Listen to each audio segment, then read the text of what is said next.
I would say that prayer and meditation are not mutually exclusive. They are one in so many ways, but they differ in their pathways. So let me give you an example. Prayer is practiced by people all over the world from all faiths and walks of lives. And this is something we all do as a routine. Some of us practice prayer through rituals. Some of us practice prayer by simply sitting in silence and contemplating. We do whatever works for us.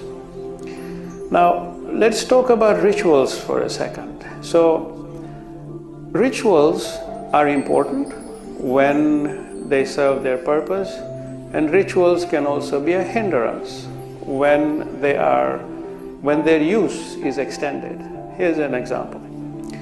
If I were trying to teach you to dance, and I would teach you each step, move your foot forward, your left foot back, move your hips this way, move your body this way, you're learning to dance. That learning is the ritual. Then as you completely master the steps, you then start flowing with the music. And when you dance and you start flowing with the music, at that time, you don't want to be remembering which step to put forward or backwards or what to do with that ritual. So a good ritual is actually self-diminishing, where it prepares you, it teaches you, you learn to flow with the music, and then you move on. So rituals are very important because without them we wouldn't get to the point where we can flow with music.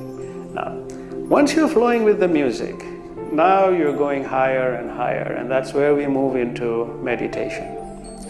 So one feeds into the other. When you pray, you sit down, and a lot of our prayers have rituals, but they help discipline us so that we sit down, we engage in thought towards positive things, towards higher things, and then rise from there. So that's very good. When we sit in meditation, we still practice some rituals, but less, to a much lesser extent. With meditation, we find a peaceful, comfortable place to sit where there's no bodily discomfort, and we go within. And we seek to engage with our inner selves, with the light and the life energy that flows within us, around us, that exists in us. And we seek to tap into that, and then we flow into that meditation. If we practice meditation from a religious perspective, we will focus on symbols or names or words that connect our religious belief to what we believe is the source of our creation. If we practice meditation from a universal point of view, we will connect with a thought relating to nature, universe, whatever we believe our source is. But meditation starts by engaging with the name of your source from within. And then as we concentrate and build that focus, we begin to flow with that name, with that thought. And that thought is the key that takes us from the material level mind to our higher level mind, to our intellect, which is the highest form of our intelligence, and from there we connect to the intelligence of the universe. So meditation is very much a process absent of most rituals. Prayer is a process of discipline with the use of rituals, but ultimately you do flow and end up in the same place. So I would say that when it comes to building collective consciousness, prayer is just as important as meditation. Thinking positively about things is just as important.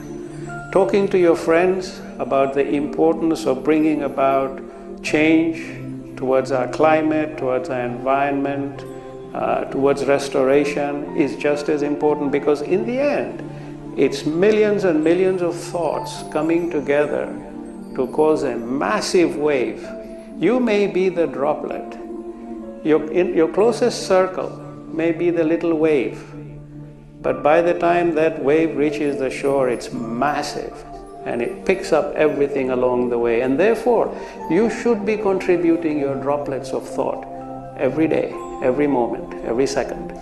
And as I've shared before, if you share this philosophy with 2 people every day, and they go and share it with 2 others, and then they go and share it with, it's like nuclear energy. Nuclear energy, you take an atom which splits into 2, 4, 8, 16, and before you know, it goes towards infinity. That's how powerful sharing this thought is. That's how powerful sharing your vision is. And so your vision for the environment, for preservation of our environment, for preservation of our climate and restoration. But what is important is that that collective power is huge.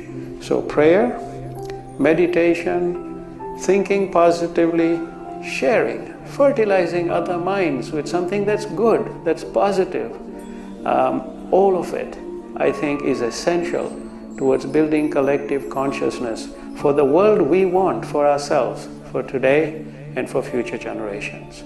Thank you, and God bless.